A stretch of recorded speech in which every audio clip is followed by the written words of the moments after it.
más bien era bajito, tampoco es que sea muy alto ahora, desde luego, pero no tenía mucha fuerza y me dio la sensación en aquel entonces que cogiendo la empuñadura así podía generar más topspin, más espina a la pelota. Mi golpe hacia un buen jugador de tenis. Un buen jugador me refiero a un jugador que pueda vivir del deporte, que pueda vivir del tenis. Con un golpe y unas buenas piernas y una buena cabeza puede ser un buen jugador. Pero salí a la pista y como tenía tal estado de confianza, yo sabía que podía ganar o podía perder, pero sabía que iba a hacer un gran partido. Y a mí el que los partidos fueran a mejor de 5 sets en aquel entonces acabé perdiendo porque yo mismo no estaba a gusto dentro de la pista, y cuando salí de ese partido dije... Hola, ¿qué tal? Bienvenidos a un capítulo más aquí en su podcast de Platicando con Jerry. Hoy vamos a tener a un gran tenista español. Su mejor ranking fue 7 del mundo, ganó 14 títulos de ATP y su mejor interpretación, podemos decirlo, fue haber jugado una final de Roland Garros. Así que vamos a darle a la bienvenida a Alberto Berasategui. ¿Qué tal, Alberto? ¿Cómo estás? Bienvenido. Muy bien, Jerry. Pues nada, encantado de estar contigo. Yo aquí en Barcelona y nada, en una etapa diferente ahora a la del tenis, y contento de poder charlar un rato contigo. No, hombre, muchas gracias, la verdad, por haber aceptado. Y pues vamos a platicar a gusto de tenis, ¿te parece? Perfecto. Venga. Oye, bueno, sé que estás viviendo ahorita en Barcelona, ¿no extrañas Bilbao? Tú eres de Bilbao, ¿no? Si no me equivoco. Así es, yo soy de Bilbao, allí nací, allí sigue mi familia, mis padres, mis hermanos. Lo que pasa que, bueno, en su día emigré primero a Estados Unidos y luego a Barcelona, porque aquí en esa época, en la época de los 90 y 80, el tenis prácticamente estaba, o todas las academias prácticamente estaban en Barcelona y alrededores. Vale, vale. Oye, ¿y qué recuerdos tienes de Bilbao? ¿Tienes algún recuerdo bonito? Bueno, recuerdos muy, muy buenos, ¿no? Al final es la tierra donde yo nací, sigo yendo, sobre todo más en la época de verano, donde de veraneo seguimos teniendo una casa ahí en la costa, en la parte costera de Bilbao, y sigo yendo y estoy involucrado con mi tierra, y al final tengo también a mi familia y mis hermanos que voy, no asiduamente, pero sí que voy a visitarlos. Y seguramente eres del Atlético Bilbao, ¿ah? Del fútbol. Me imagino que eres de ese equipo. Me encanta el Athletic Club de Bilbao. Es verdad que también soy hincha del Barcelona, llevo tantos años aquí que también el Barcelona... ¿Qué pasó, Alberto? ¿Qué pasó? Bueno, pero ¿sabes lo que pasa? Que el Athletic de Bilbao, por la política que tienen ellos de no fichar, de solo jugar con la gente de la casa, pues bueno, yo creo que al final pueden llegar hasta un tope de juego. Okay. Y así lo han demostrado durante los últimos, bueno, muchos años. Es verdad que han conseguido cosas muy grandes para un equipo que solo juega con jugadores de casa. Y el Barcelona, pues bueno, ha aspirado durante los últimos años a intentar ganar Champions. Hemos tenido a jugadores como Leo Messi que, bueno, pues te hacen disfrutar mucho del deporte, del fútbol, y al final te acaba enganchando. Bueno, por ahí no le sigamos porque vamos a tener una confrontación. Yo soy de la Madrid, así que mejor vamos a pararle ahí. Perfecto. Oye, platícame, ¿cómo entró el tenis a tu vida? ¿En qué momento te encontraste con él? ¿Cómo fue ese encuentro? Pues bien, entró básicamente por mi padre. Él era un gran aficionado. Él se aficionó tarde al tenis, con 30 o 30 y algo de años. Y bueno, nos involucró o nos inculcó el tenis a mí y a mis hermanos. Yo soy el pequeño de 4 hermanos. Okay. Todos empezamos a jugar a tenis. Lo que pasa que yo, al ser el pequeño, y ellos, pues bueno, tenían más nivel que yo en aquel entonces, no querían jugar conmigo, ¿no? Entonces, a mí me llevaban a la pista de tenis y me ponían a jugar contra la pared. Y dicen, no, tú hasta que no consigas pegar 20 o 30 golpes a la pared no puedes jugar con nosotros. Bueno, okay. Poco a poco fui cogiendo un poquito de nivel, ya empecé a jugar con ellos. Ellos, pues bueno, se cansaron y llegó una época en la que prefirieron, pues bueno, tirar más para los estudios. Y a mí me gustaba, y me gustaba sobre todo competir, me gustaba mucho competir. No tanto entrenar, pero sí competir. Pero seguramente después le decía, no, tú ya no le juegas bien, tú ya no juegas bien, tú ya no vas a jugar conmigo, vete a la pared, le decías a tus hermanos seguramente. Claro, sobre todo con mi hermano que me sigue, al principio él no quería jugar conmigo, pero a la que le empecé a ganar, ya no quería jugar conmigo tampoco porque le ganaba, entonces se enfadaba. Entonces ahí había un Oye, pequeño y conflicto.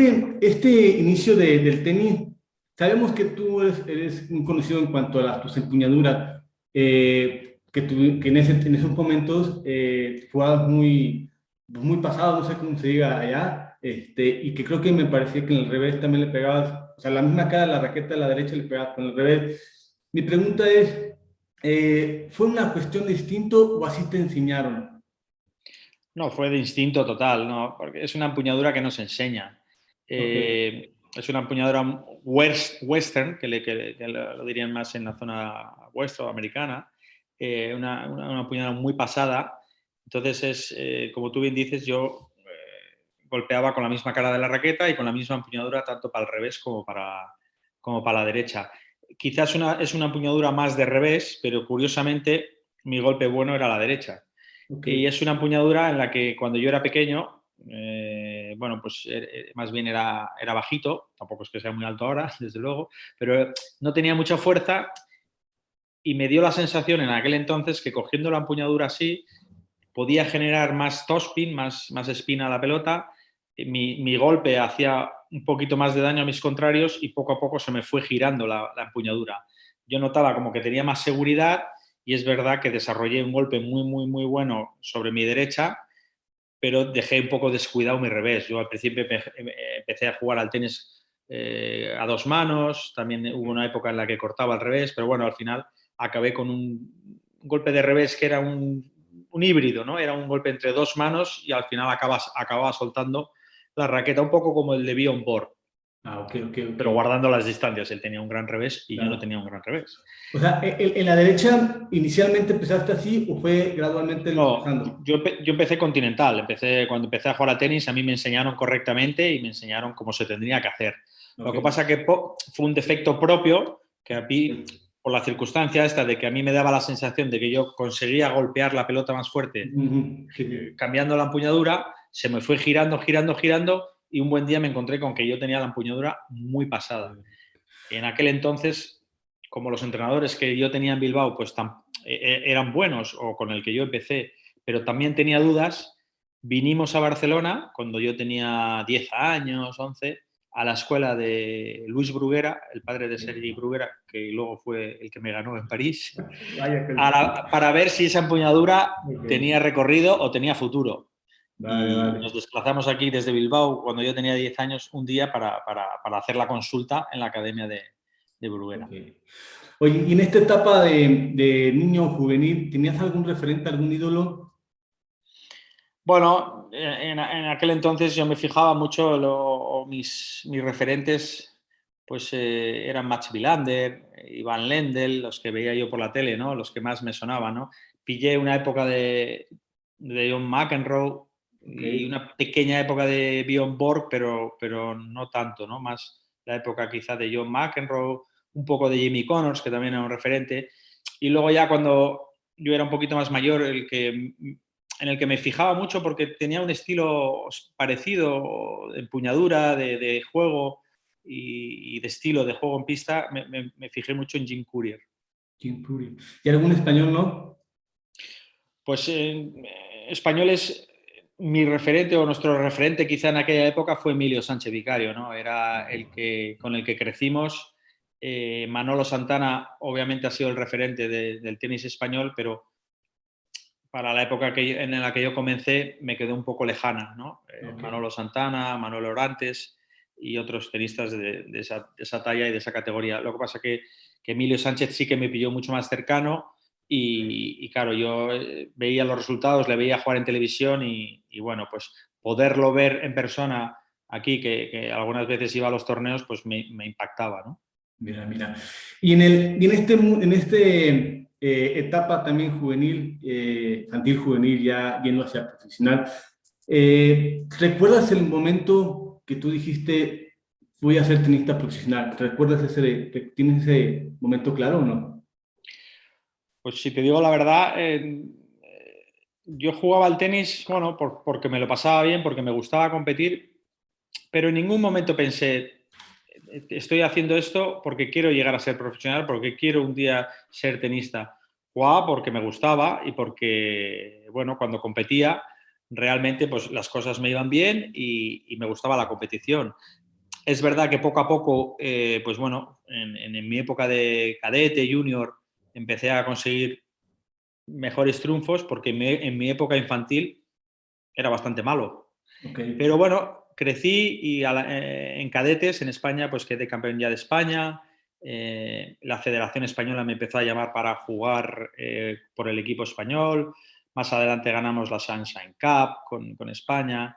Gané el Campeonato de Europa de Junior. Y bueno, ahí es cuando ya empiezas a vislumbrar un poquito de que, bueno, que no lo hacía tan mal y que, bueno, que poco a poco igual me podría ir metiendo en esos rankings que te permiten entrar en torneos, pero fue una consecuencia de ir ganando partidos y tuve la gran suerte de que fue una época en la que fue muy rápido, que llegué a conseguir un ranking bastante rápido.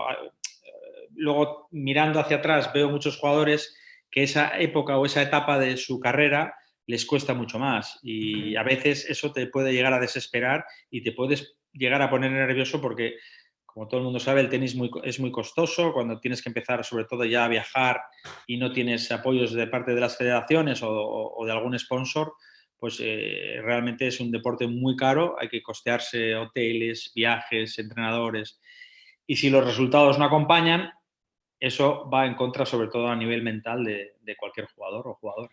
De qué edad estás hablando? ¿Ya tenías 18, Yo 19? tenía 17, 18, claro, hasta ese entonces yo estaba becado por la federación, Okay. porque en el año 92, bueno, antes del 92, en el año, te diría, 88, 89, a Barcelona le conceden las Olimpiadas. Ah, ok, ya. Entonces, todos los deportes entran en un programa especial y con unas becas especiales para invertir mucho dinero para que los futuros tenistas o futbolistas o de cualquier deporte o atletas, por ejemplo, pudieran llegar de la mejor forma posible a Barcelona 92. Entonces yo empecé a formar parte de ese grupo donde ahí conocí a Javier Duarte, a Dudu y a compañeros como Alex Correcha que integramos el mismo equipo o Albert Costa. Y ahora que comentaste esto de Javier Duarte, ¿cómo fue? Bueno, me acaba de decir el encuentro, ¿no? Pero ¿cómo se dieron las cosas para que trabajaran juntos, ¿sabes? Bueno, empezó así de esa él ya trabajaba para la Federación Española. Ajá. A Barcelona, como te comentaba antes, le conceden las Olimpiadas. Entonces, hay una empresa que se llamaba Bimbo que dice, bueno, pues yo voy a invertir mucho dinero en el tenis, voy a crear grupos de alta competición a nivel adulto, a nivel junior y a nivel cadete. Nosotros estábamos en el junior ya para esa época, tanto Alex Correcha como yo. Albert Costa venía un añito por detrás nuestro, pero enseguida empezó a formar parte del grupo y eran tres entrenadores. Uno era Javier Duarte, Dudu, otro era Antonio Moure y otro era Manolo Orantes, que eran Ok. los entrenadores de este grupo. Éramos 6 chicos, de los cuales 3 llegamos a hacer carrera a nivel individual y hubo uno que era Jairo Velasco, que también llegó a hacer carrera en el doble, pero no en el individual. Y nos costeaban, nos pagaban todo. Esa empresa nos pagaba entrenamiento, nos pagaba viajes, nos pagaba escolarización. Claro, así es verdad que es como más fácil porque mentalmente no te tienes que preocupar de nada, no tienes que estar pensando, ay, que mis padres se están gastando el dinero, ay, cuidado que Sí, si aquí pierdo totalmente. en primera no me va a llegar para pagarme el hotel. Entonces, eso ayuda mucho. Hoy en día cuesta encontrar sponsors o cuesta encontrar empresas que apuesten por uno, a no ser que tengas un gran nivel o eres un fenómeno, o cuesta que dar esa etapa, dar el paso a ser profesional cuesta un poquito más. Luego, una vez nos convertimos ya, pasamos de junior ya casi a profesional, ahí dejan de sponsorizarte, pero ese paso tuve la gran suerte de darlo muy rápido. De mis 18 a cuando yo tenía 19, 20 años, ya me metí entre los 100 primeros. Cuando yo tenía creo que 20 años ya acabé el número 36 del mundo. Así que todo fue muy rápido y eso, pues bueno, ayuda porque ya con ese ranking pues ya empiezas a tener unas ganancias que te puedes permitir todos los costes. ¿Cuál es el mayor recuerdo que tienes en tu relación que tuviste con Javier Duarte como jugador, entrenador? ¿Y cuál es el mayor aprendizaje también de esos dos? Bueno, yo creo que el mayor recuerdo, sin duda, a nivel de torneo, a nivel de resultado, quizás es París, ¿no? Antiguamente la relación de entrenador-jugador hoy también se da, pero menos, era un poquito diferente. Antes yo creo que el entrenador convivía muchísimo con el jugador para ahorrar costes. Normalmente cuando estás a esos niveles, pues pasas todo el día en el club con él, entrenamientos que a lo largo de toda una pretemporada estás todo el día con él, convives en la misma habitación. Al final se crea un vínculo casi de entrenador-jugador, padre-jugador y casi psicólogo, ¿no? Yo creo que esa es una función importantísima por parte de los entrenadores, que no solo ejercen de entrenadores, sino ejercen muchas veces de psicólogo y de padres, tanto a nivel masculino como a nivel femenino. Y esa fue quizás la parte más bonita que yo viví con Dudu, ¿no? Que al final tuvimos una relación de, bueno, de hermano a hermano, hermano mayor a hermano pequeño, de padre a hijo un poco más pequeño.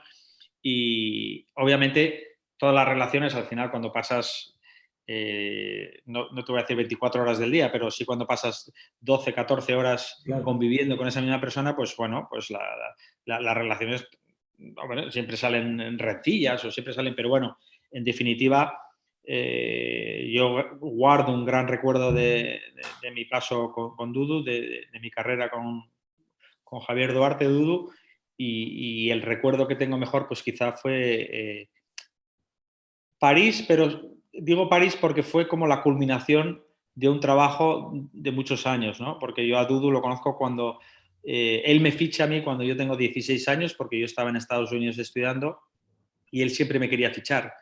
Me quería fichar porque él creyó en mí, creyó que yo tenía una oportunidad de algún día ser tenista. Y yo le conozco con 16 años y yo llego a Barcelona solo, porque mis padres se quedaron en Bilbao, y él ejercía de eso, de entrenador, de padre, un poco de asesor, de psicólogo, y es una etapa que es fundamental para cualquier persona y en este caso para un deportista y tenista en mi caso. ¿Es el recuerdo y el mayor aprendizaje que tuviste de alguna manera en cancha? Aprendizaje, con duda aprendí mucho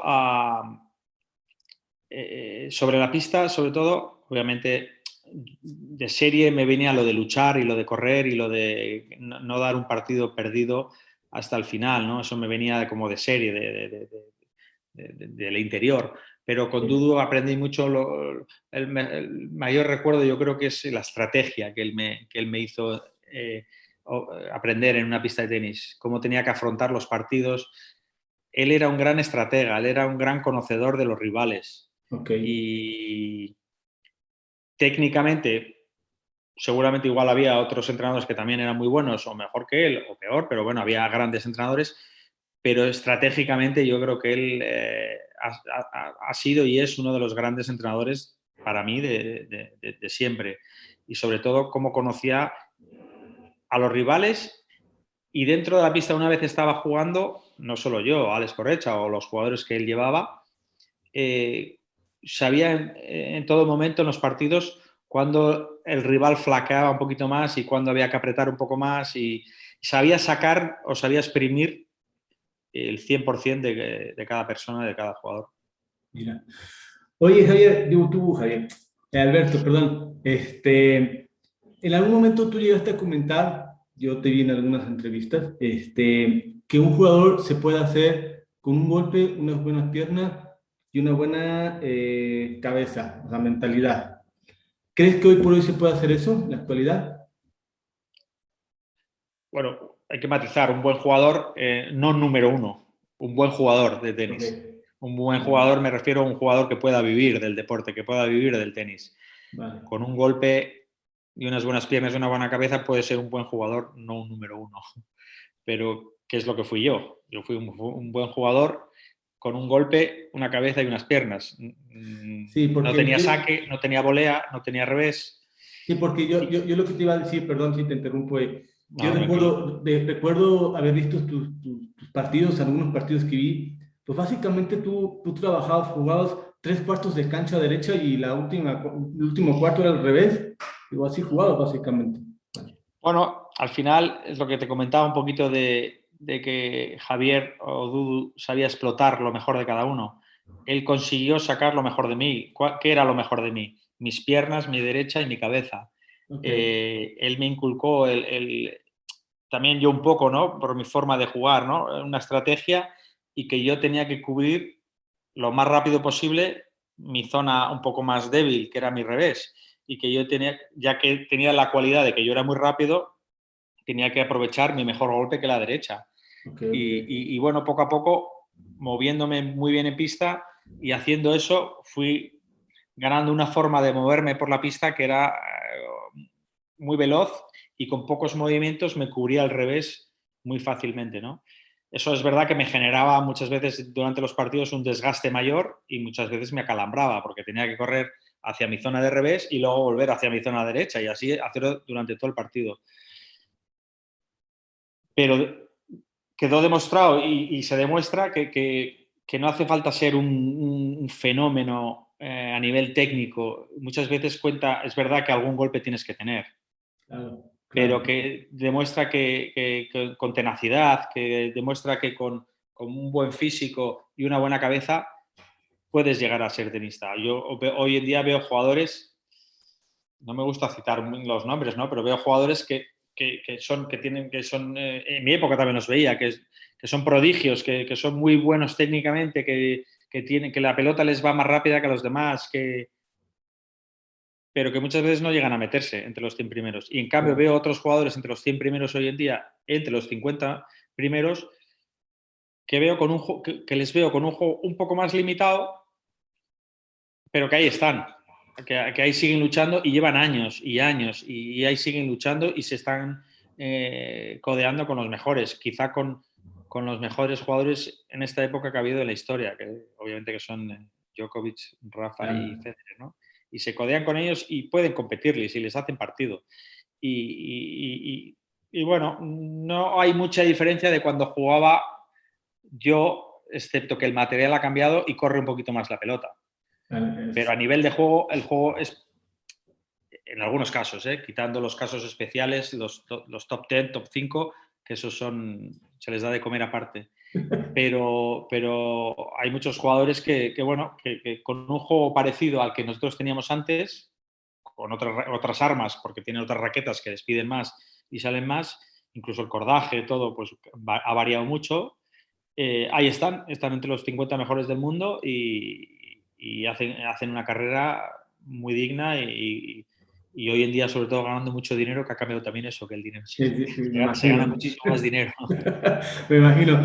Otra característica que vi tuya en los partidos que te vi es que tenías el mismo semblante, no eras un jugador que explotaba, bueno, de lo poco o mucho que vi, siempre veía que tenías el mismo semblante, no sabías si estabas ganando o perdiendo, ¿sabes? Digo, Bueno, intentaba demostrar poco, o sea, no dar pistas, al contrario, ¿no? A veces, sobre todo al principio de mi carrera, cuando ya fue avanzando mi carrera, ya mi semblante cambió, ahí me quejaba más, eso fue en contra mía. Pero yo creo que al rival no le tienes que demostrar mucho tu estado de ánimo, ni cuando estás eufórico, ni cuando estás abatido. Yo creo que tienes que guardar ese semblante porque, bueno, no darle pistas yo creo que va a favor de uno mismo.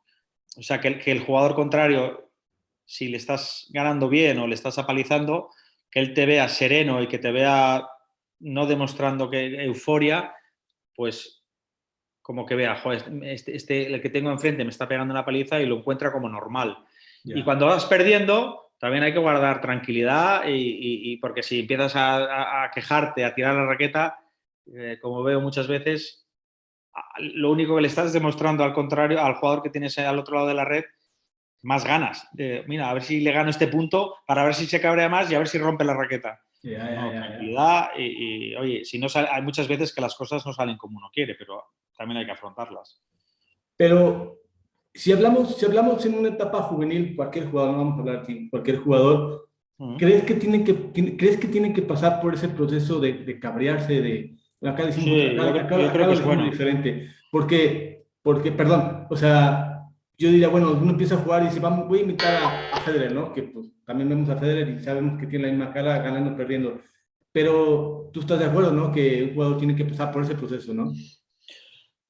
Yo creo que cada uno tiene que ser como es. O sea, al final, obviamente, guardando el respeto al contrario, al público y las formas de la pista y al árbitro, pues cada uno yo creo que tiene que exteriorizar cómo es uno. O sea, no te puedes retener tampoco, no puedes estar haciendo un papel que no es. O Okay. sea, cada uno tiene una forma de ser y cada uno lo gestiona lo mejor que puede dentro de una pista porque ahí se involucran nervios, se involucran muchas cosas, presión, ganas de ganar, bueno, te pasan muchas cosas a lo largo de un partido por la cabeza, ¿no? Ya. Pero yo creo que es bueno que los jugadores se exterioricen y que siempre y cuando se guarde el respeto. Hay jugadores que exteriorizan de una forma que a veces sobrepasa un poco los límites y entonces ya se vuelven desagradables. Pero bueno, no está de más que muchas veces intentes sacar la presión pegando un grito o, ya no te digo partiendo la raqueta, pero si te tienes que dar un golpe con la raqueta, a veces lo he visto, ¿no? Que se han pegado en la cara, yo no digo que llegara tanto, pero pegarte un cachetazo o pegarte, bueno, sacar esa rabia a veces también yo creo que es bueno porque a veces consigues darle un vuelco a una situación que está siendo negativa. Vale, vale. Oye, Alberto, pasemos a otro temita ya. Quisiera que me platicaras tu primer recuerdo que tienes cuando ganaste tu primer título ATP. ¿Qué sensaciones tuviste? Creo que fue en Buenos Aires, si no me equivoco. Fue el de ATP fue en Sao Paulo. Sao Paulo, ok. Sao Paulo, sí. ¿Qué recuerdos El año tienes de eso? 93, si no recuerdo Ok. mal. Y pues fue una sensación, como que al principio no me lo creía, porque, bueno, nunca pensé que llegara a ese momento o que lo podía ganar. Entonces Ok. fui avanzando partidos, la verdad que ese torneo recuerdo incluso con quién fue la final y, y fue una sensación como que, ya te digo, como que cuando acabó el partido como que no me creía que había ganado un título de ATP, ¿no? Ok. Lo que pasa es que al final a lo largo de tu vida tenística, en este caso mi vida tenística, te vas preparando para estos momentos, ¿no? Y ese fue mi primer título ATP, pero no había sido mi primer título tenístico, ¿no? Ya había ganado otros challengers, Ah, vale, vale. sabía lo que era un poco disfrutar el sabor de la victoria, pero no cabe duda de que el primer título ATP siempre es especial y siempre quizás a cada jugador lo va a recordar, por pequeño o grande que sea el torneo. Hombre, si es más grande, mejor, ¿no? Pero, pero recuerdo que fue muy especial porque, bueno, pues porque, no sé, estaba muy lejos de casa, no estaban mis padres, pero bueno, el hecho de acabar el partido y llamarles que he ganado, pues bueno, todos esos recuerdos son muy especiales.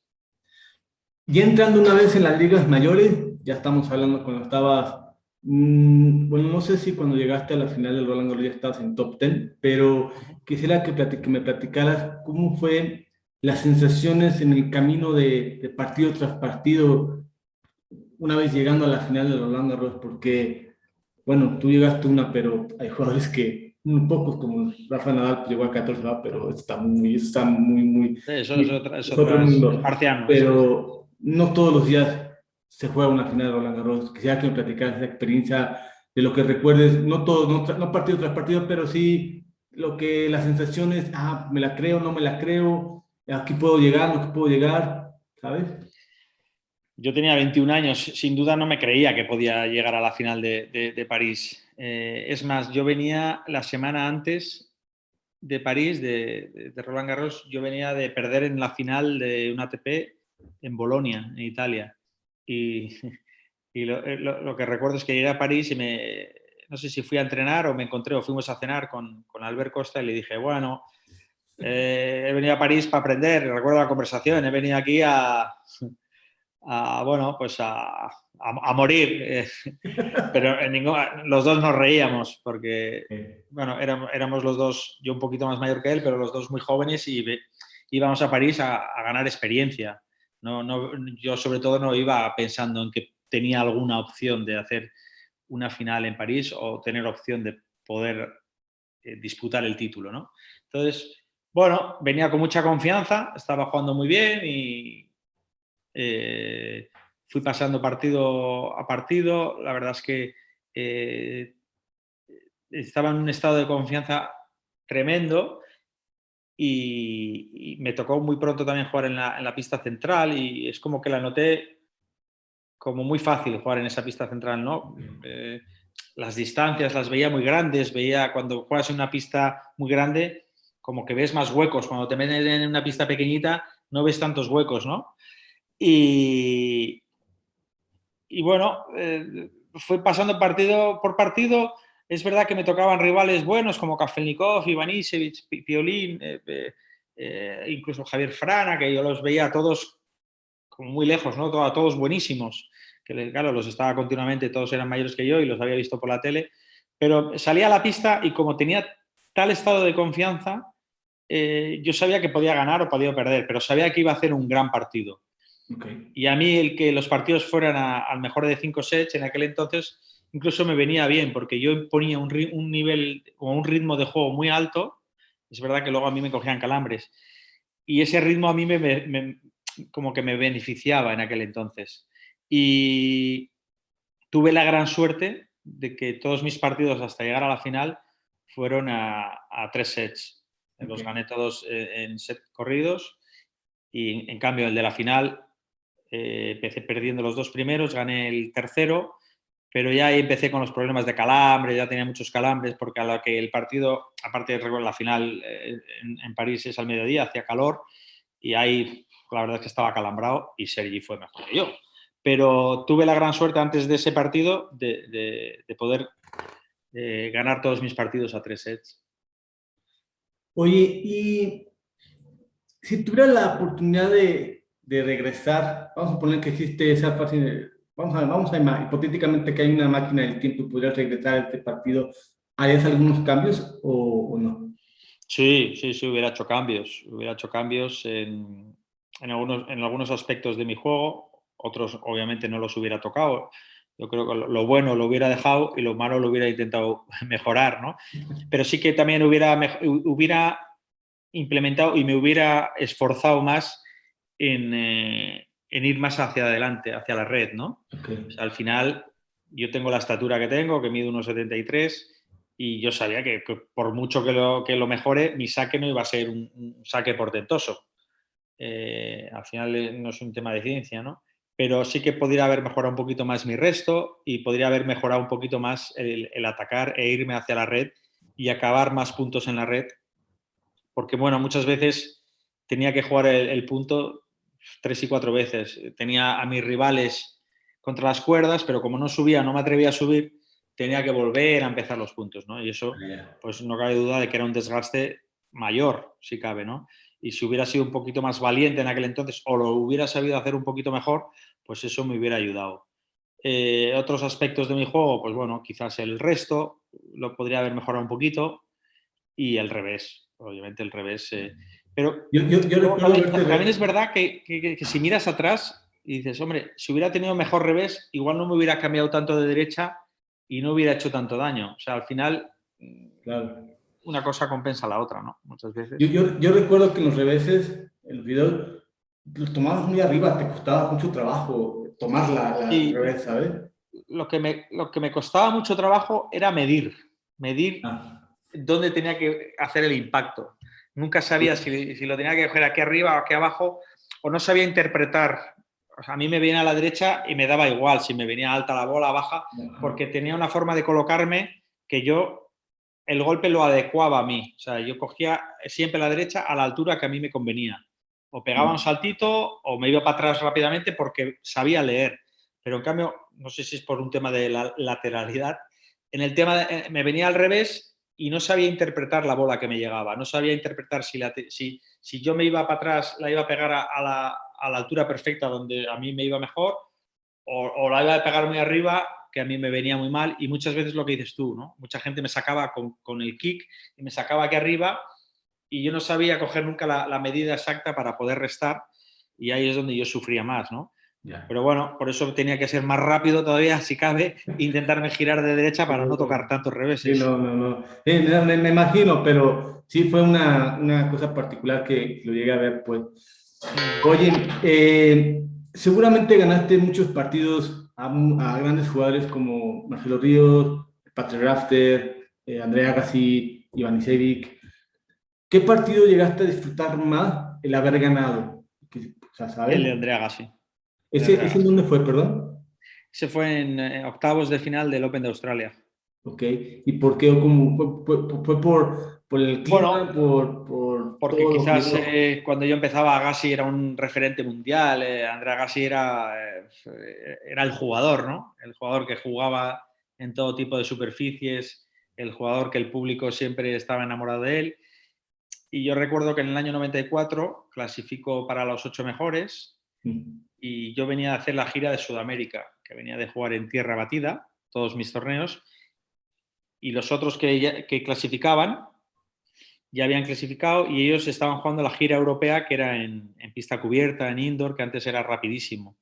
Pero yo para conseguir puntos y para intentar conseguir los puntos suficientes y ranking para entrar en los 8 mejores, que fue en Frankfurt, decidí irme a Sudamérica a jugar los ATP de Sudamérica, que eran Chile, Montevideo y Buenos Aires.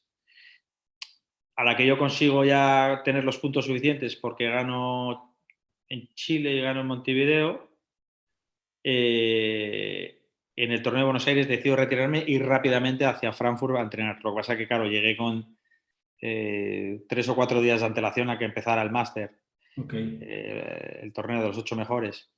Y las pistas eran rapidísimas. No es como hoy en día, que son mucho más lentos los indoor.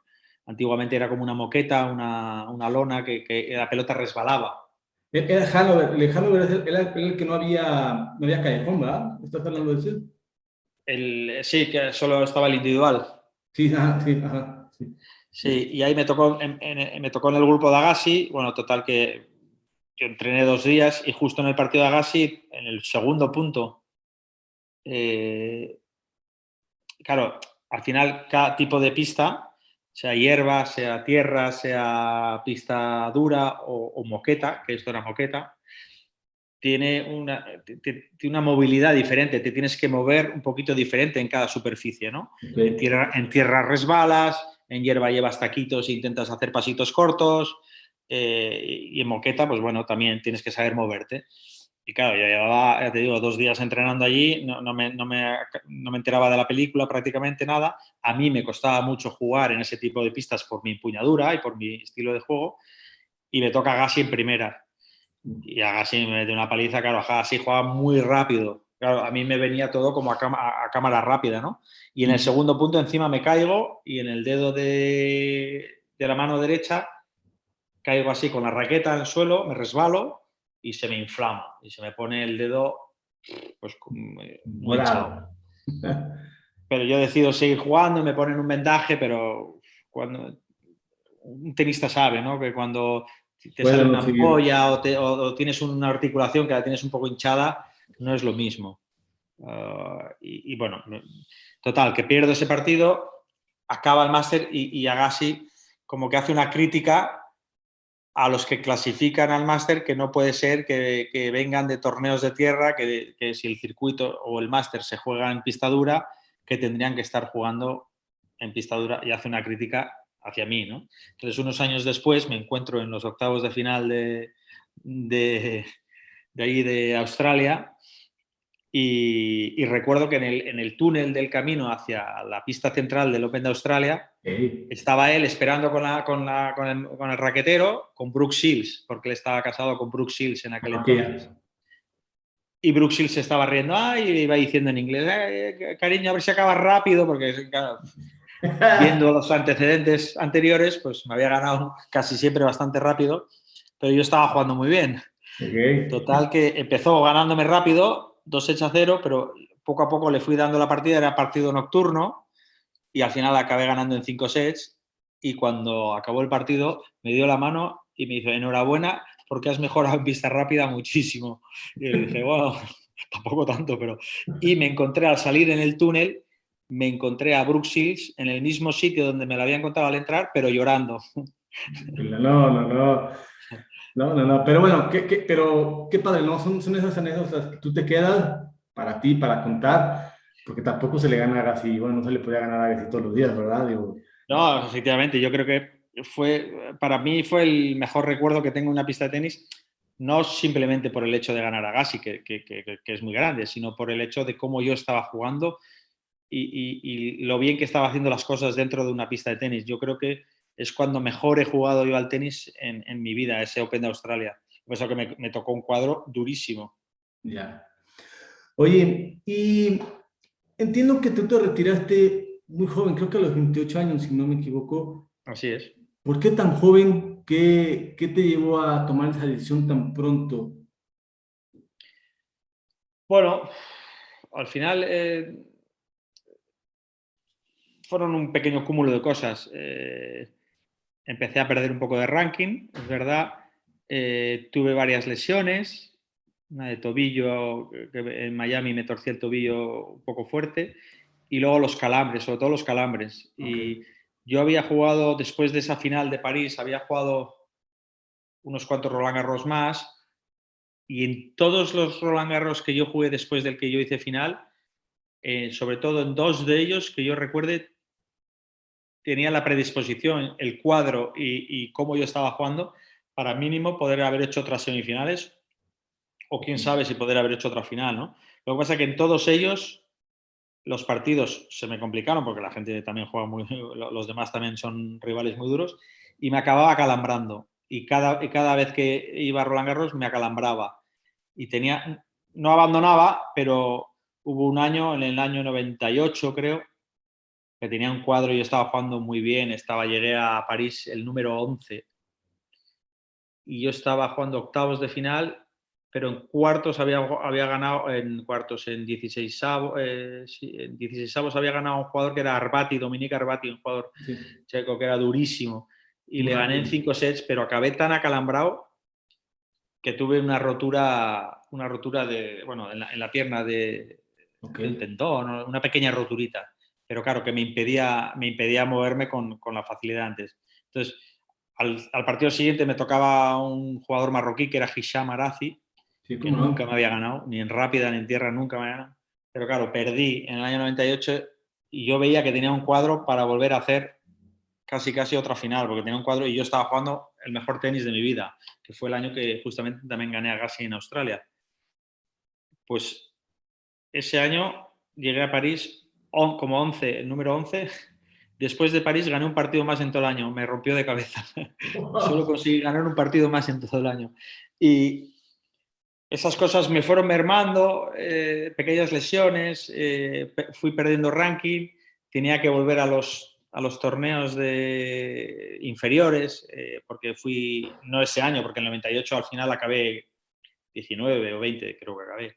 Pero el año siguiente como que me costó mucho remontar otra vez y fui perdiendo ranking y al final dije, oye, hay que tomar una decisión, así no puedo seguir. O cuelgo la raqueta y me estoy un tiempo sin jugar o cambio el chip de mental, que en ese Ujú. momento no estaba preparado y no lo supe hacer y dejé el tenis. Y dije, llegué aquí a Barcelona, a un Conde Godó, estaba ganando un partido muy fácil contra otro jugador español. Acabé perdiendo porque yo mismo no estaba a gusto dentro de la pista y cuando salí de ese partido dije, es que para estar sufriendo en la pista, porque estaba sufriendo, no me lo estaba pasando bien. Ok, Y ok. dije, me retiro. En ese momento la retirada pensé, bueno, pues estaré un tiempo sin jugar, pero no, ya no jugué más. Y Pero quisiera enfocarme un poquito a los calambres. Yo quiero pensar que te preparabas muy bien físicamente, o era una cuestión, no me sé, preparaba muy bien. Quizá me tenía que haber preparado mejor, pero ok, me preparaba muy bien. Lo que pasa es que yo nunca fui un gran profesional del tenis en cuanto a cuidarme. Me refiero que no hacía mis estiramientos, quizá tenía que haber bebido más agua. Es verdad que hoy en día los jugadores están como mucho más controlados y se hidratan mejor, tienen preparadores físicos que les controlan absolutamente todo, la comida, la hidratación, las vitaminas. los trabajos físicos son muy específicos. Eso antes también lo había y yo tenía un gran preparador físico, pero en todo eso se ha avanzado mucho y se ha mejorado mucho.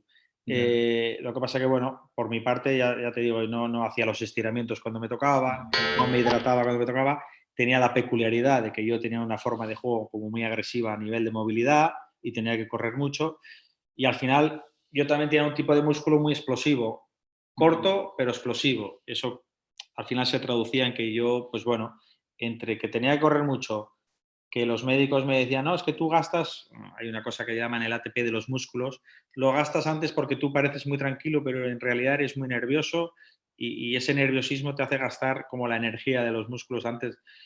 Y al final visité un montón de médicos por todos lados, en Alemania, aquí, allá, en varios países, y no conseguí dar con la solución. Y esa fue quizá mi cruz en el tenis, ¿no? Los calambres, que a día de hoy me sigo acalambrando. Ok. Oye, ¿tú crees que el jugador André Agassi marcó la revolución del tenis? A partir de él que llegó a jugar, ¿crees que fue el que revolucionó como es hoy en Bueno, día? yo creo que en el tenis ha habido varias etapas. Quizás Bjorn Borg marcó una revolución del tenis. Okay. Yo creo que fue de los primeros jugadores que empezó a golpear con revés a 2 manos, con topspin, con un físico increíble. John McEnroe también marcó una época del tenis con su juego, con su estilo de juego. Sin duda, Agassi ha sido uno de esos jugadores que ha marcado una época y un estilo de juego y un jugador que ha dominado todo tipo de superficies. Le da igual jugar en tierra, que en rápida, que en hierba. De hecho, es de los pocos que ha conseguido ganar los 4 grandes. Y luego ya han venido los demás, ¿no? que han marcado, y ya los que más han marcado para mí hoy en día son los 3 grandes, ¿no? Sí, totalmente. Sí, bueno, yo creo que, bueno, mi pregunta fue esa. Yo creo que también, viéndolo a tu respuesta, creo que también depende de dónde, en qué generación eres, ¿no? Para mí, pues yo soy la generación me tocó crecer con Sampras, con Agassi, es verdad que dices que Jochen Borg pues, también marcó una época. A mí no me tocó verlo jugar, lo he visto por videos, pero pues, yo creo que depende de la generación. Yo creo que no hay Sí, uno como tal, ¿no? efectivamente. Yo creo que cada generación ha tenido un jugador que ha marcado ya no solo una época, sino una revolución.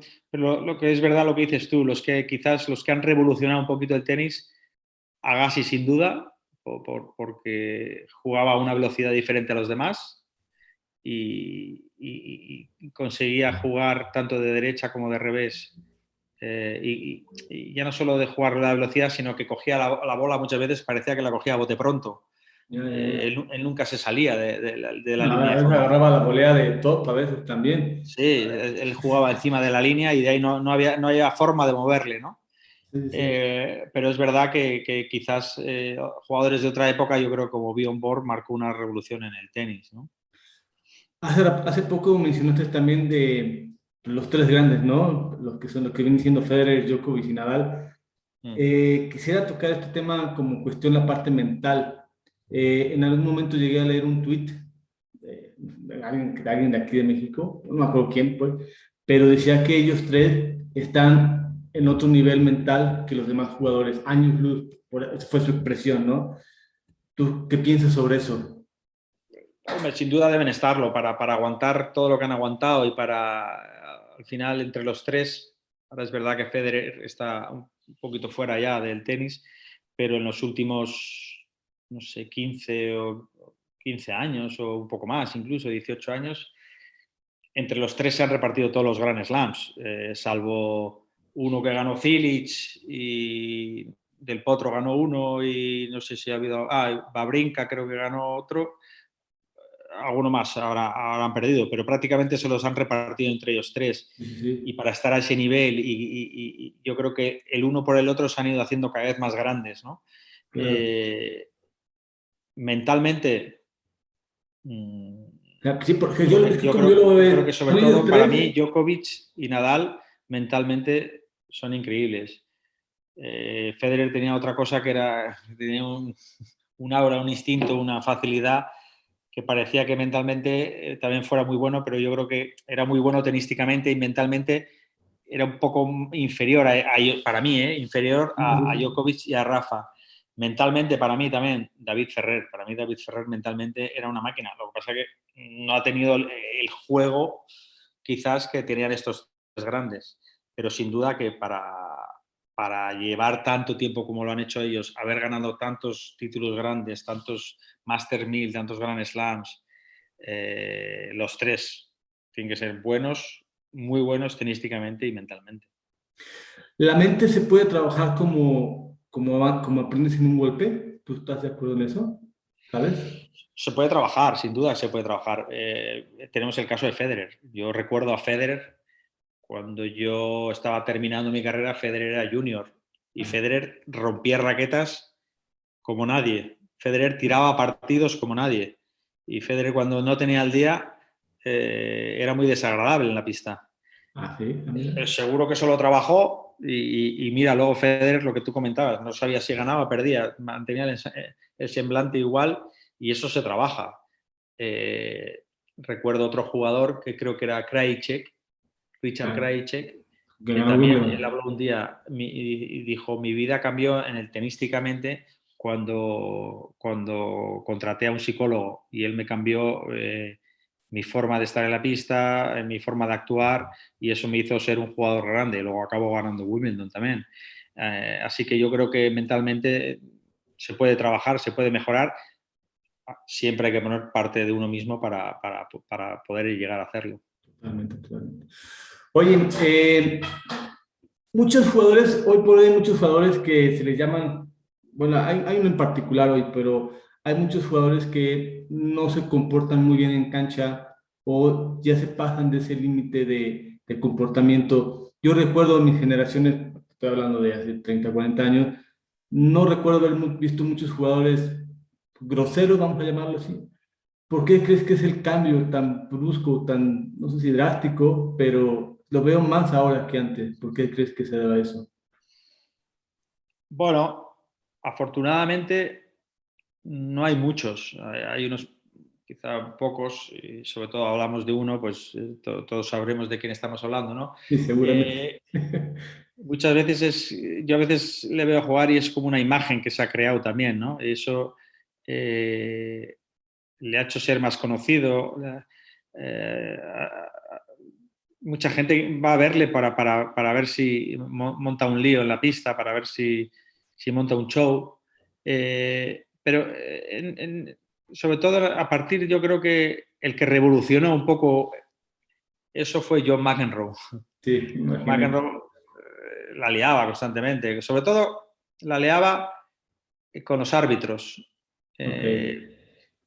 Pero él tenía la capacidad que después de montar un show así, sacaba lo mejor de sí mismo y luchaba más y no te tiraba los partidos como hoy en día vemos que era un jugador que entra en ese estado y ya no solo es el estado del show que monta y de ahora rompo una raqueta o tiro la pelota fuera del estadio, sino el que le sacan y el siguiente resto la tira al suelo o no le da o hace tonterías. Ahí es Saca por donde yo creo abajo. o saca por abajo. Mira, pero el sacar por abajo a veces es una estrategia.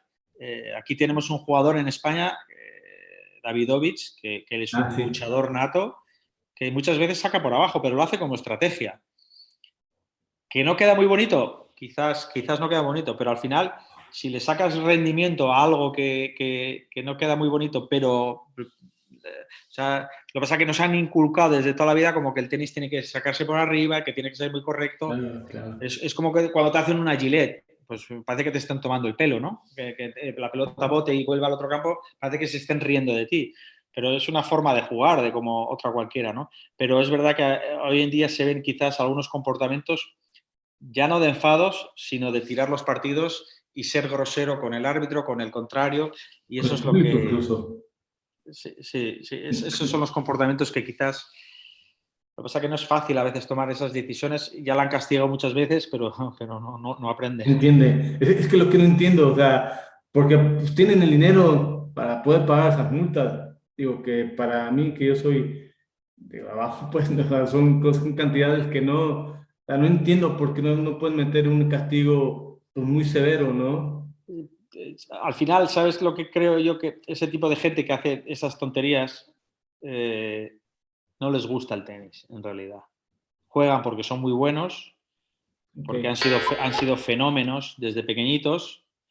Es más, de este jugador en concreto que estamos hablando, podría haber sido, es muy bueno, pero podría haber sido muchísimo mejor por talento. Y no ha llegado a ser mejor por su comportamiento y porque no le gusta en realidad el tenis. Creo que Mira incluso que, alguna vez ha hecho declaraciones que él el tenis pero bueno, pero como es tan fácil para él, al final es perder el respeto a tus compañeros, porque claro, si tienes ese don, explótalo. Pero bueno, para mí que, si estamos hablando del mismo jugador, mira que para mí tuvo, si hubiera estado bien acá, la cabeza hubiera podido tener oportunidad de ganar el Wimbledon, ¿no? O la que llegó a la final, sí, sí, porque, sí. porque para Y de no mí, haber salido entre de los 5 primeros en muchos años. Lo que ya, pasa que, bueno, es verdad que también ha tenido lesiones eh, y yo he tenido la oportunidad de, no de conocerle de tú a tú, pero sí de estar junto a él en el torneo de Madrid, en el Mutua Madrid Open.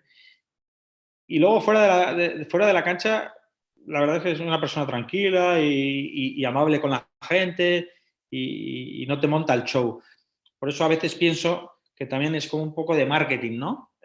Ya se ha creado este rol y incluso a los torneos les va bien que venga, oh, que viene este a jugar, que vende entradas, porque la claro, gente claro. va a los partidos a verle, venga, a ver qué circo monta hoy. Toma. Y lo monta, porque lo monta cada Claro, partido. claro, Gane o claro. pierda, los monta igual.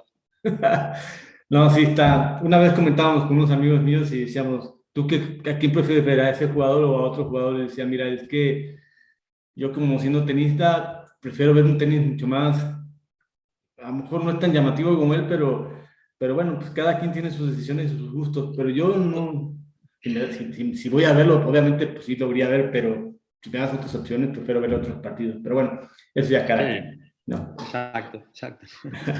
Oye, quisiera que me platicaras, vamos a girar un poquito el tema, tu etapa como entrenador, sé que estuviste como entrenador con Feliciano López, ¿cómo fue vivir esa etapa? ¿Qué aportaste? ¿Por qué ya no seguiste en ese mundo? O no sé. Bueno, la verdad que una etapa muy bonita y muy agradable. Feliciano me dio la oportunidad de ser su entrenador y no fue muy larga, fue más bien corta, pero fue bastante intensa y muy bonita. Eh, el primer partido que yo empiezo con Feliciano, el primer partido que él me dice que él acaba con su antiguo entrenador y me dice, oye, por favor, ven a... recuerdo que fue en Madrid y fue contra Roger Federer en la pista Eh, central de Madrid y ahí fue mi primer partido. Y, y tuvo match ball. mm, Y acabó perdiendo 7-6 en el tercero. no, Obviamente, ahí, cuando Feliciano y yo empezamos, es como cuando coges una raqueta nueva, ¿no? El primer día la ilusión, pues bueno, él tenía la ilusión conmigo, eh, él me conocía desde pequeñito porque él incluso me llegó a hacer de recoge pelotas en una Copa Davis cuando él era pequeño. mira, esa no me la sabía, ok, ok, Sí, sí, contra Italia en Madrid. Y ok. así que nos conocíamos de hacía muchos años. Habíamos entrenado juntos, yo cuando estaba acabando mi etapa de tenista y él era junior, así que ya nos conocíamos hacía mucho tiempo, ¿no? Eh, Aun siendo, porque yo sabía que los juegos no tienen nada que ver, mi juego dentro de la cancha de tenis al suyo, él tiene un gran saque, volea muy bien, él juega con el revés cortado, él es un jugador grande, no se movía como yo, él era más especialista sobre todo en hierba, en pistas cubiertas, y yo pensaba, bueno, ¿qué le voy a poder aportar yo a Feliciano que yo hubiera hecho? Y yo pensaba, pues no mucha cosa, porque pero al final le vas cogiendo y le vas dando la vuelta y le aportas pues unas experiencias, un saber vivir lo que más o menos lo que se vive dentro de la pista, el trabajar algunas otras cosas que él quizás pues, no las había trabajado porque nunca lo había hecho, porque su estilo de juego es totalmente diferente al mío. Y al final nos fue muy bien. Recuerdo que ese año creo que acabó el 15 del mundo. Y 15 o 16, o más o menos por ahí acabó. Y nos fue muy bien y fue una etapa muy bonita.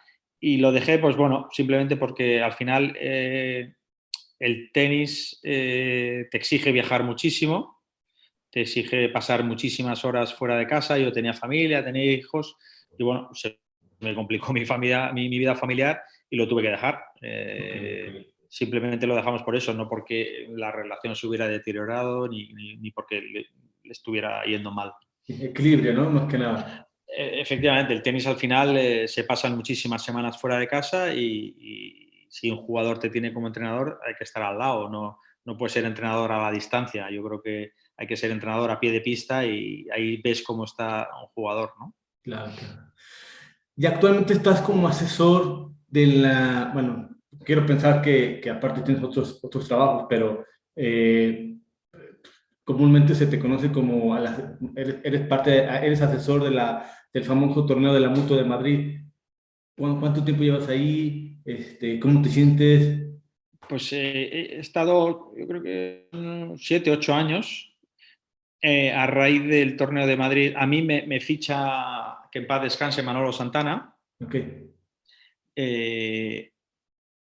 Un día me dice, oye, bueno, él era el director del torneo, el dueño era John Tiriac, ahora se ha vendido el torneo, y él un día, Manolo, me dice, oye, a raíz del Mutua Madrid Open, del torneo grande, se va a hacer un circuito paralelo a nivel cadete, con 16 pruebas. Bueno, el primer año empezamos con 4 pruebas por España, luego al siguiente año pasaron a 8 y al siguiente, de 2 o 3 años, pasamos a 16 pruebas. Y me dijo, ¿a ti te interesaría ser el director de ese circuito y te interesaría trabajar durante las 2 semanas para el torneo de Mutua? Y yo le dije, hombre, yo encantado. Claro, claro. Estar involucrado en un torneo tan grande y con tanto prestigio, pues era un poco como volver a conectarme yo con el tenis también, volver a vivir y a tener ese gusanillo por el tenis.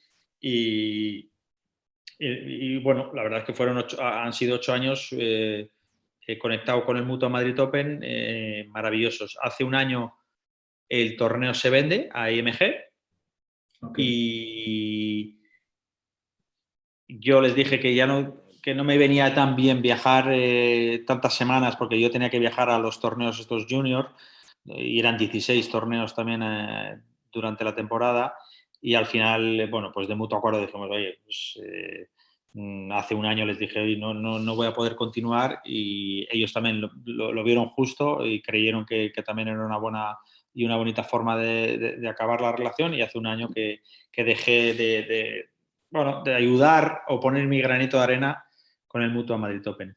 Ah, mira, mira. Oye, ya para la recta final, Alberto, quisiera que me hablaras un poquito del tenis español. En cuanto, yo recuerdo que el tenis español, la cuna era Barcelona, ¿sabes? O sea, para mí Así es. era como, si la sabes hacer en Barcelona, ya la puedes hacer en cualquier parte del mundo. Creo que hoy por hoy se ha expandido, ¿no? Como Academia de Ferrer, yo creo que la más grande, imagino que la de Nadal. ¿Qué piensas sobre esto? ¿Es bueno para el tenis español? ¿Cómo lo ves? ¿Cómo lo ves a futuro? ¿Sabes? Yo creo que es muy bueno. Es verdad que aquí en Barcelona se ha perdido un poquito el fuelle que teníamos en los años 90. Barcelona, como tú bien dices, era la cuna del tenis. Ya no solo en España, casi mundial, ¿no? Pero a raíz de que ha habido tantos buenos jugadores y que los entrenadores lo han hecho también, se han ido creando otras academias, como en Valencia, como la de Juan Carlos o la de David Ferrer, en Manacor, la de Rafa, o aquí tenemos la de Emilio Sánchez también, ¿no? Pero bueno, hay infinidad de academias. A día de hoy seguimos siendo, yo creo que, sobre todo en tierra batida, un referente mundial de gente que viene a entrenar a España por la cantidad de años que llevamos sacando jugadores, desde la época de Emilio Sánchez en mi época, luego la de Carlos Moyá, la de Ferrero, ahora la de Rafa, etcétera, etcétera, etcétera. Y sí, yo creo que somos un referente a nivel mundial en ese tipo de academias, y yo creo que es bueno que esté diversificado, que no esté, como se dice aquí muchas veces, que no estén todos los huevos puestos en la misma cesta, ¿no? Que haya más, que en Valencia salgan jugadores, que en Barcelona salgan jugadores, que en Mallorca salgan jugadores. Yo creo que eso ayuda al tenis. El tenis español yo creo que goza de una muy buena salud, siguen saliendo jugadores. Bueno, el último, obviamente, Carlos Alcaraz, yo creo que es el referente hoy en día de casi del tenis mundial. Y que se haya expandido, que no solo esté en Barcelona, yo creo que es positivo, porque anima a otras comunidades a que puedan abrir academias y anima a otros jugadores y jugadoras a que decir, hombre, no tengo que desplazarme a Barcelona para poder llegar a ser tenista. Yo me puedo quedar en mi ciudad o en mi región y aquí puedo llegar a ser tenista porque tenemos grandes entrenadores, tenemos grandes instalaciones, y eso yo creo que va en beneficio del tenis y del tenis español. Mira. Oye, ya la última, en tu etapa de jugador, ¿qué países te gustó? ¿Tuviste alguna oportunidad de conocer un país bien? ¿Tuviste algunos problemas con los alimentos tú que tanto viajabas o no? Ya te reíste, imagino que te acordaste. Bueno, al final conoces infinidad, muchísimos países, ¿no? Muchas veces ya no era el país o la ciudad que conocías, sino el hotel donde te metías, el dinero que tenías, sobre todo cuando eres en la época de junior, que te da para comer, porque a veces te metes en hoteles malísimos, obviamente, luego cuando vas mejorando te metes cada vez en mejores y te tratan cada vez mejor. Yeah, pero bueno, al final hay países hermosos como el vuestro, como México. Yo allí jugué bastantes torneos, he jugado en México, ¿no? ¿Jugaste Jugué la Copa Davis también allí. ¿Ah, sí? Ah, mira. Okay. Jugué la Copa Davis y es el peor recuerdo que tengo en mi carrera. Que la Durísimo. También me dijo Dudu que... 10.000 personas en el estadio llamándome Hueberto en vez de Alberto. Mira. No. Pero bueno, tenéis un gran país. Australia me encantaba. Italia, bueno, por Europa la verdad es que la mayoría de países nos gustaban. Y luego el tenis, una vez estás ahí arriba o consigues entrar en los cuadros de los torneos principales, pues te tratan muy bien y es diferente. Es verdad que muchas veces viajas y no llegas a disfrutar de las ciudades, pero bueno, siempre escapas, tienes un tiempo y depende de qué ciudad, si es más bonita o más fea, pues tienes un poquito más de tiempo para disfrutar, porque siempre tienes algún día libre en la semana para poder visitar esa ciudad, y si la estancia que te la proporciona el hotel y la comida es buena, pues te la hace mucho más agradable. Claro. Pero en general, casi todos los torneos que he visitado están muy bien montados. Ya. ¿Aquí en México no probaste el picante? ¿No? Ahí en México probé el picante, pero muy poquito porque, la verdad es que intentaba, para el tenis no era aconsejable. Se lo intentaba dar a mis rivales, pero no picaba. Está bueno. Oye, Alberto, ya para finalizar, siempre les dejo el micrófono a los invitados para que digan unas palabras. Sí. Y antes de terminar, te agradezco que hayas regalado una hora de tu tiempo para hacer el podcast. Yo encantado, yo como tenista, como fan, agradecido de la vida por poder tener este momento contigo, y muchas gracias. Espero que haya una próxima vez más adelante, si se puede dar. Claro que sí. Y nada, pues el micrófono es tuyo, Alberto.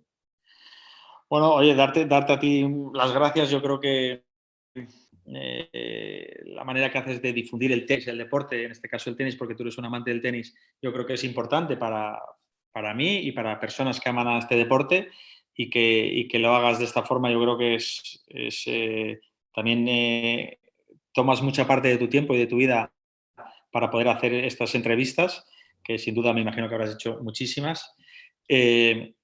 Y nada, a todos la gente que nos oye, que te oye continuamente este tipo de entrevistas, oye, mandarles un saludo muy grande, cariñoso, y que si les gusta y les apasiona el tenis, que sigan con ello, porque yo creo que es uno, para mí, que he sido tenista, que ahora soy extenista, no estoy tan involucrado en el mundo del tenis, pero para mí es uno de los deportes sin duda más bonitos que hay en el mundo.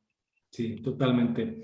Y bueno, por verte agradecer por tu tiempo, eres un tipazo, la verdad es que tienes muy buena vibra y eso está genial porque pues, tú siendo como jugador, pues mucha gente te puede ver como pues, uno que está de este lado, pues como que lo ve grande y todo, ¿no? Y la verdad es que se te agradece eso, la verdad, el tipazo, eres muy con buena vibra. A ti, al revés, Jerry. Al final, sí, yo he sido jugador de tenis y los que hay ahora arriba son grandes jugadores de tenis, pero no dejan de ser como tú y yo, somos personas y somos seres humanos y al final saben hacer algo bien y hemos sabido hacer algo bien como cualquier médico que vas a operarte y sabe hacerlo muy bien. Ya. Pero bueno, pues muchas gracias, Alberto. Va que va. Gracias a ti, Jerry. Éxito en todo y pues acá, recién te acabo de conocer, pero acá tienes un amigo.